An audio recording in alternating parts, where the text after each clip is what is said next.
isang estudyante sa pinanggagalingan niyang eskwelahan. Correct! Nakarecord dyan lahat ng grades at performance history niya. Importanteng dokumento yan, ha? Yung Form 137, ha? Oh, Kaso, sige. ito ngayon, ayaw ngang ibigay ng school ng anak ni Karen dahil tuition na hindi pa raw nila fully paid.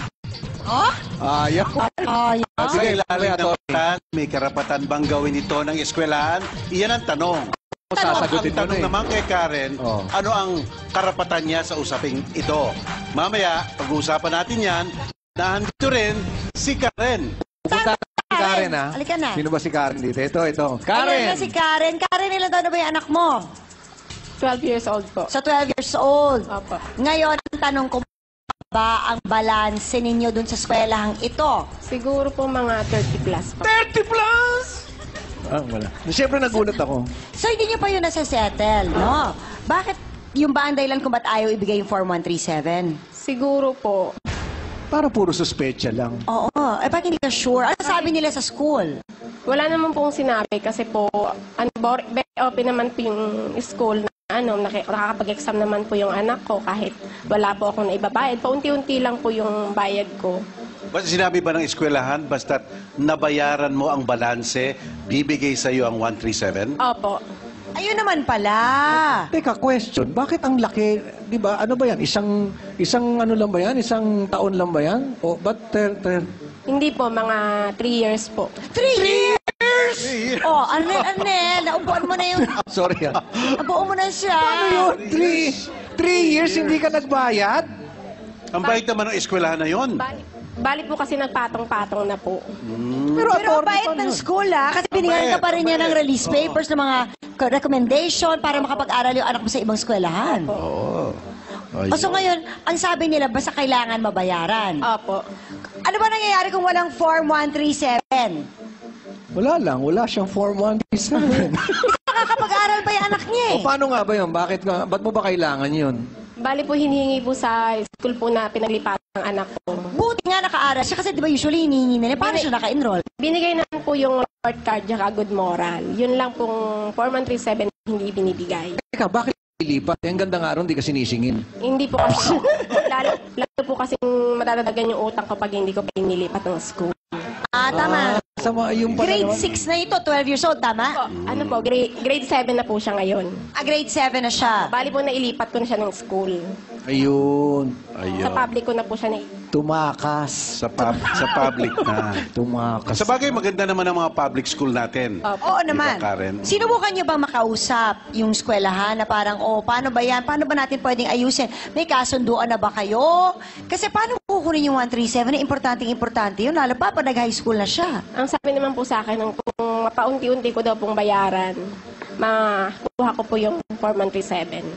Pauta-uta rin ibibigay sa kanya, kapra-kapraso, gugupitin, parang ganun. Parang kailan So ngayon, Karen, talaga bang hindi mo kayang bayaran Opo. itong kabuuan ng iyong pagkakautang sa eskwelahan? Opo. Pero may ginawa ka ng pamamaraan para maunti-unti mo. Meron po kahit papano. Pumayag naman sila. Opo. Okay, di. So at least may usapan. Ang bait din ng school, ano? Mabait rin yung eskwela. Oo nga, ano ba Mabait eskwelahan niya? Parang maganda mag-enroll dyan. Hindi ba nangihinayang yung eskwelahan sa anak mo? Matalino ba ang anak mo? Actually po, yung anak ko pong isa, nandun pa po siya, grade 5 po. Okay. Nandun pa. Naiwan pa siya doon, Ode. At least, As meron deposito. May deposito. Sasabihin ko sabi, parang ganun nga. May deposito. Oo. Naikwento na ate ni Karen ang kanyang problema. Ang tanong, tama ba na hindi ibigay ng isang paaralan ang record ng isang estudyante kapag hindi pa nito nababayaran ng buo ang kanyang matrikula? Yan ang katanungan na sasagutin natin sa pagbabalik ng Song na Song. From private school, inilipat ni Karen ang kanyang anak sa isang public na eskwelahan. Pero ang problema, hindi raw ire-release ng private school na ito ang Form 137 ng kanyang anak hanggat hindi niya nababayaran ng buo ang matrikula. Yun pala. Para matulungan tayo sa problema ni Karen, makakasama natin ang Assistant Secretary ng Department of Education na si Attorney Tony Ubali. Yan. Para sigurado na yung sagot, di ba? Oo, wala na patumpik-tumpik na. Oo. Dumiretso na tayo Kaya sa ako source. nakikipagchismisan lang ako doon. Wala namang wawa yung pinagsasabi sa akin ng mga nandun eh. Ayan, tanong natin si Aisek Umali, may patakaran ba ang Department of Education na kapag ang isang estudyante ay hindi nakapagbayad Bayad. ng kanyang tuition ng buo, hindi niya maaaring makuha ang kanyang Form 137? Tama po yun, Miss Jelly. Meron po tayong tinatawag na DepEd order on the manual, on the regulation of the operation of private schools. Dito nakalagay na maaari nga pong mangyari yun. Dahilan po nito ay kailangan po nating kilalanin na mayroon pong kontratang napasok ang mga magulang na nagpaaral sa pampribadong paaralan at ang isa sa mga kontratang pinasok nila ay pumayag po sila na kapag sila po hindi nakapagbayad ng kanilang mga obligasyon, nandoon po yun. It's there. It's in their handbooks sa paaralan. Ang isa po sa maaaring gawin ng pampribadong paaralan ay yan ang inyong obligasyon sa paaralan.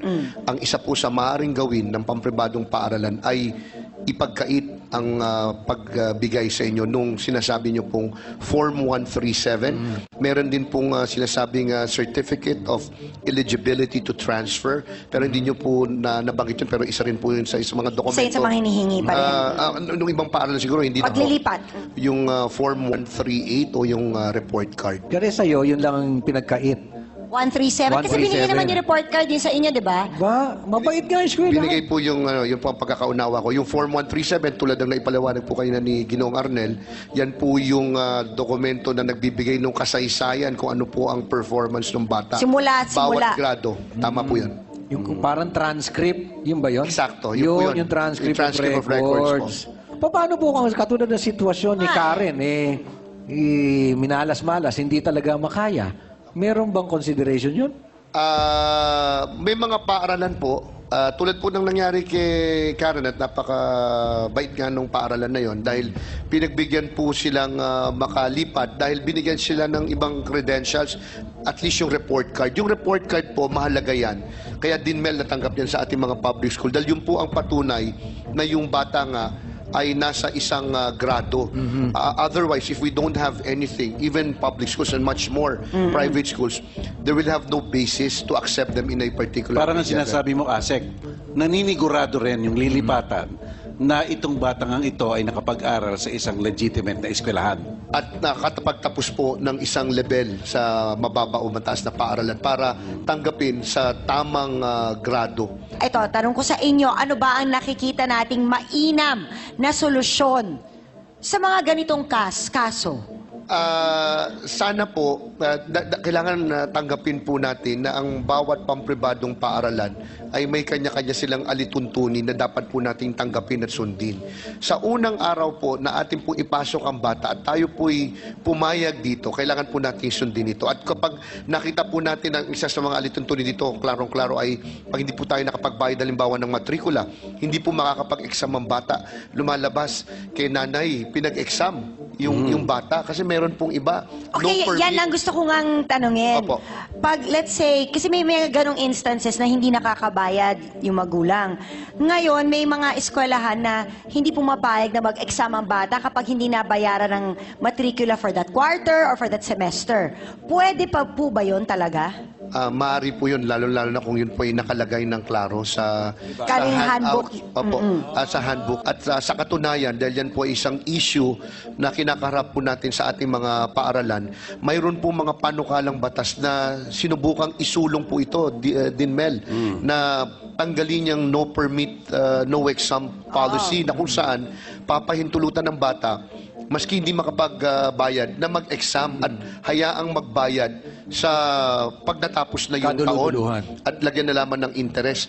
Ngunit ito po yung nagkaroon ng kaunting problema dahil ang sinasabi naman ng mga private school owners, yung tuition ng mga bata, yan ang kanilang inaasahan para po magpatuloy ang operasyon ng kanilang paaralan para mapasweldoan ang mga guro, ang mga hindi guro na kawani nila at pambayad ng kuryente. At sabi nila, hindi naman kami po nagbabayad ng sweldo sa katapusan ng taon. Kung hindi nyo po kami pahihintulutan dahil dito na nga sa sitwasyong ganito, ibig sabihin niya kung hindi nakapagbayad ng isang quarter, that means 3 months na walang bayad yung bata at most. So kami ngay nag-aabono na theoretically. Ang sinasabi ko lamang, Miss Jelly, ay ganito, dahil ang tanong niyo po kanina, yun po ang dapat gawin. Kapag may nakita kayong mga ganong patakaran, kailangan matanggap po natin na yun po ay maaaring gawin ng pampribadong paaralan. At kung hindi kakayanin, tayo po'y maghanap ng pampribadong paaralan na kakayanin natin yung matrikulat. O kaya, kasi alam nyo, Din Mel, may mga pamilya na kaunting tulong na lang. Ibigay mo itong perang ito. Uusad na. They would rather enroll their kids in private school, and that's okay. That's okay because our private schools are our partners in the delivery of quality basic education.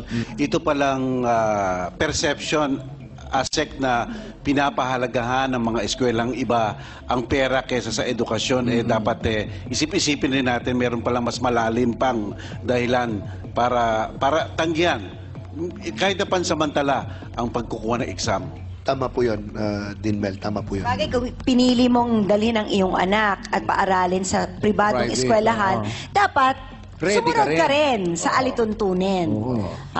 May punto naman doon. I hope, Miss Jelly, that our audience will not get us wrong. Hindi po namin sinasabi na mag-public school na lang po kayo. Karapatan po nyo yan. Kailangan lang po natin talaga unawain dahil ang kawawa po talaga dito ay yung bata. Ang mga bata na hindi makakapag-exam, dahil nga hindi po natin mabayaran yung obligasyon, ang mga bata na nagkakaroon ng ganitong mga issue. Kaya napakaganda nung ginawa ni Nanay. Nilagay niya na sa public school at alamin ko yung public school na pinasukan ng bata at sisiguraduhin natin na nasa mabuting kalagayan po. Ayun naman pala. Sold ka na. Sold na sold. Okay, so ayan, maraming salamat po, Asay Gumali and Attorney Mel.